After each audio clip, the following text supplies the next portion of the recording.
Well, my start in the industry, it was in the 1967 that I was called in.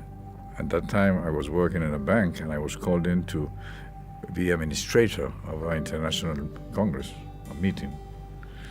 And that was my first experience with a meeting of 2,000 people, medical. And after that experience, I saw there was enormous potential in what was around the industry. And 3 years after that, in the 70s, I started to run my company. He's been a real leader in our industry, but primarily it's because he's given so much time and effort to really putting the industry first, his particular area, that is a professional Congress organizer. He was one of the leaders and the pioneers that said, we really need to professionalize this industry. We need to move it forward so that it's comparable to other major industries in the world, and we also have to get recognition for the industry. And he was really paramount with that.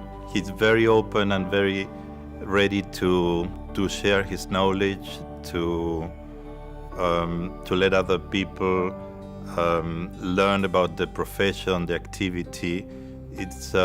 He has been a very, very open and generous person. He works sometimes 19, 20 hours a day and dedicate part of, as I said, part of his life and time with his family. He lost a lot of time with his family, always traveling up and down.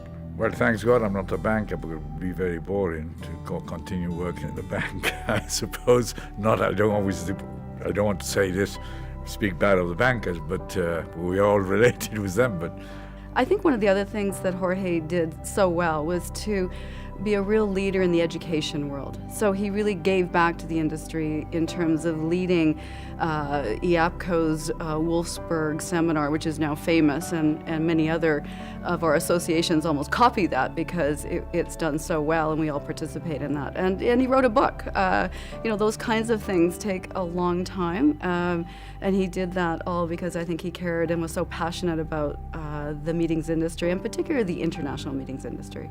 He has been the first person to put the PCO profession on the map. He has been the first one to put Latin America as a destination for big conferences. And then, of course, he has founded and helped to develop the national, regional, international institutions or associations in our continent. So I think that all that has been quite an achievement. He became president of IAPCO, the International Association of PCO. He participated actively in ICA and in many other associations. So he was those kind of leaders that he was always sharing his knowledge with everybody, but at the same time trying to improve the image of our region around the world. I would say his contribution to the training and education of younger people coming into the industry. And he's provided and been such a mentor for so many people. And the legacy of those institutions now is tremendous. So it goes on, and so it's not something that he's left and his legacy is gone. He's left many training programs that are going to carry on into the future. I worked nearly 15 years in the education field, in training, in the company, out of the company, around the world. And one of the things that really helped me was becoming member of international associations. I became member of first of IAPCO and ICA in the 71. And then I was member of PCMA and meeting planners later on individually. And in these associations, I really found a very good network of international colleagues. And with them, we really continue all what's education and training and staff. And so I think those are the two parallel roads that I started. And what I learned, I tried to contribute to training to other people. No? For me, it has been a privilege to work with him for such a long time. And I have learned almost everything and anything that I know in this industry I learned it by working with him.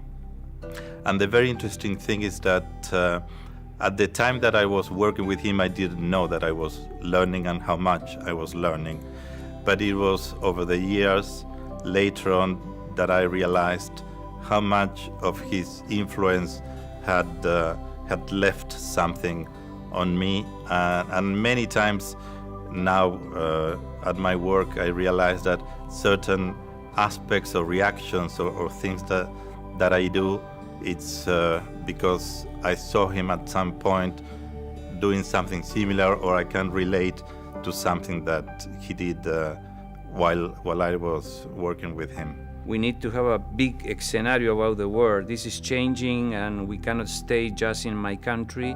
We have to open the doors to the whole world, and we need another vision. So he was really a visionary 6 years ago, and I would say that in those times I didn't agree with his decision, but he was right. I was quite surprised to receive the good news, especially taking in consideration the backgrounds of all the other leaders who have been nominated before me, no? And really, I think it's a very strong message to all the industry that we are all together, and we have to take forward this role. He works because he likes it, but he never looks for awards or recognitions. It has to be a big satisfaction for him to be today where he is. My recommendation is, if you are a member of association, don't be a passive member. If not, play a role, be active and give. So if you give, you receive.